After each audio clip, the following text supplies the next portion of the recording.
المدخل إلى قواعد اللغة الشركسية.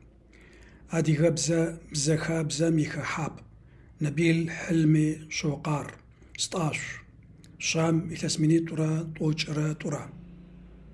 أمثلة إضافية: الفعل يذهب و بصيغة الماضي و قبحغ. الصيغة: ضمير المفعول الأول سابقة، ضمير المفعول الثاني سابقة، ضمير الفاعل، سابقة الإلزام، جذر الكلمة زائد أداة الماضي. معنى الصيغة: وقت فيغا قواغ و ق ت ف ي هو غ قواغ أرسلك إلينا. سقب فيغا قواغ س ق ب ف ي هو غ قواغ أرسلني إليك. تقب فيغا قواغ ت ق ب ف ي هو غ قواغ أرسلنا إليك.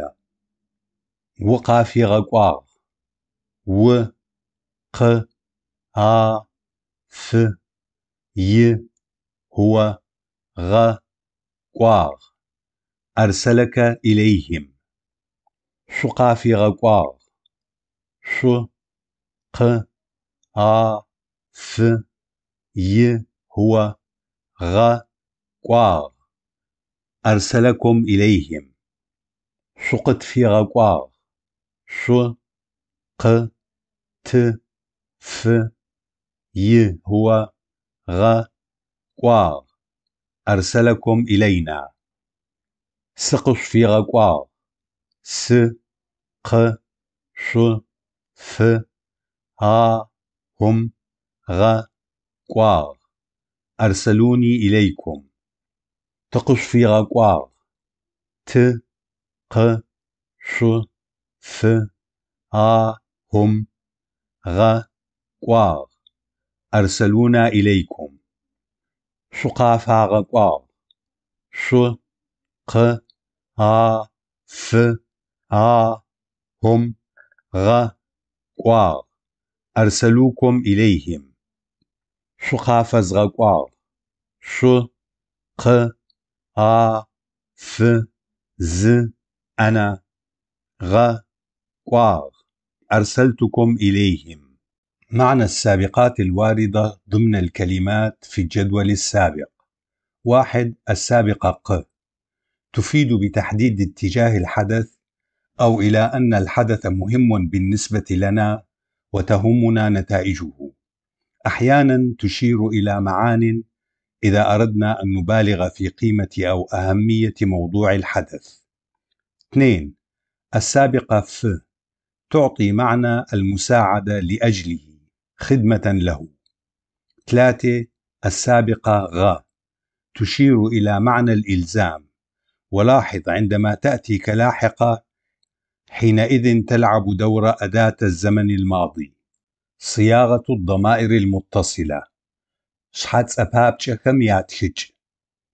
كما أوردنا سابقا، فإن الضمائر المتصلة الشخصية يمكن أن تتبدل أشكالها حسب نوع الأحرف المتصلة بعدها. عندما تأتي بعد هذه الضمائر س ت و ش أحرفا صوتية، فإن الضمائر تبقى على حالها بدون تغيير. أمثلة: سقوى، تقوى، سقواغ، شقواغ، ستخ، ستخاغ، تتخ، وتخاغ. أما عندما يكون الحرف الذي يلي الضمير السابقة من نوع حرف حاد، يصبح الضمير أيضا من نفس النوع. وأمثلة على ذلك: قرأته، زجغ، قرأته، بجغ، قرأناه، جغ، قرأتموه، جغ. لقد تحولت الأحرف كالتالي. هذه الملاحظة تم إيرادها في مواضيع سابقة. الحرف الضمير س إلى ز، الحرف الضمير و أو ب إلى ب، الحرف الضمير ت إلى د، الحرف الضمير ش إلى ر.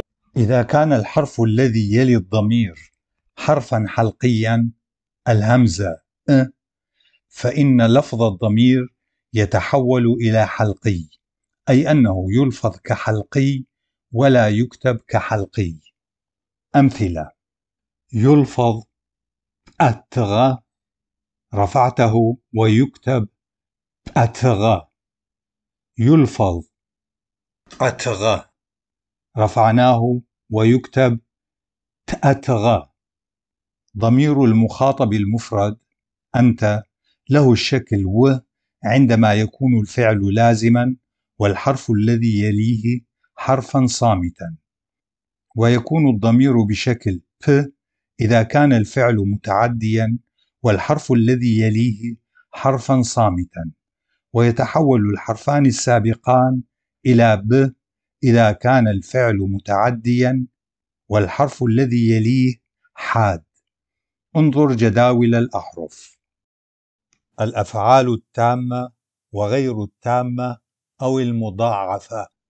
سكوترة هجي سمكوترة شقنخر. 1. الأفعال التامة القياسية هي المقترنة بالزمن، الأفعال التي تتصرف حسب الأزمنة. يركض ماتشا، يأتي ققوة، يرمي يدز، يأكل يشخ. 2. الأفعال غير القياسية وتصف شكل الشيء وغير مقترنة بالزمن. يمكن تمييز الحالتين: 1. الأفعال ذات بنية الكلمات المترابطة قشأب قزب خغخر، وتعرف أيضا بأنها أفعال ساكنة. يقف أو واقف فيه خت، يجلس أو جالس فيه خس.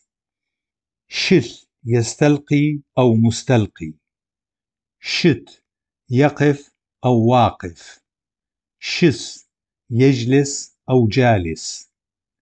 2.